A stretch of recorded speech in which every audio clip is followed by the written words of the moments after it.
देखो कल रात में मैं स्वाध्याय कर रहा था, उसमें एक बहुत सुंदर चर्चा थी कि हर व्यक्ति दुखी है।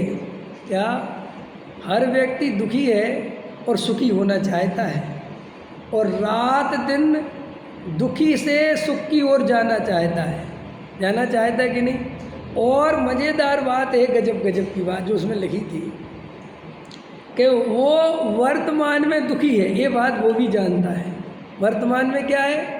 हम सब दुखी हैं कि सुखी हैं? अगर अपने को सुखी मानते तो और नंबर 1 का मिथ्या था, क्योंकि मोह राग देश कसाय से पड़े हैं और भ्रम से हमें तो सुख स्वरूप हो तो क्या काम नहीं चलेगा।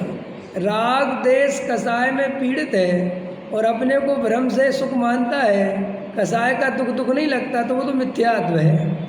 तो उसमें लिखा था कि ये जीव रात और दिन दुखों के बारे में विचार करता है और रुपया पैसा मकान दुकान स्त्री पुत्र कुटुंब आदि के बारे में भी विचार करता है कि इनसे मुझे कोई सुख नहीं मिला।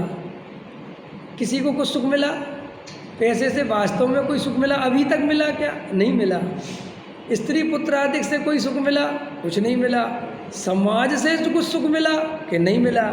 फिर भी उसमें लिखा था ऐसा अनुभव में आने पर भी उसी सुख की तरफ भागता है जहाँ सुख नहीं मिला। ये सब मोह की महिमा है। जैसे आग में हाथ डाला और जल गया ना, तो जल गया तो दुख हुआ, तकलीफ हुई, लेकिन थोड़ी देर बाद जैसे ही थोड़ा शांत हुआ फिर आग में हाथ डालता है। तो क्या हुआ कि एक अंदर कोई ऐसी वासना काम कर रही है कि अनुभव तो कह रहा है कि आग में सुख नहीं है, लेकिन जब वो वासना पकड़ती है तो वो कहती है कि है आशा। वासना नहीं समझ में आया? पकड़ में आया? जैसे अभी आप मंदिर में बैठे, आपको मैंने पैसे की असारता समझाई तो आपके अनुभव से आएगा पंडित जी बिल्कुल ठीक कहते हैं, वास्तव में पैसे में कोई दम नहीं है, बिल्कुल बेकार की चीज़ है, पैसा कोई दम नहीं, ऐसा आपको लगेगा। लेकिन बाहर निकलते ही जैसे ही पैसे की बात आएगी एकदम वासना दौड़ पड़ेगी कि नहीं पैसा बहुत ज़रूरी है।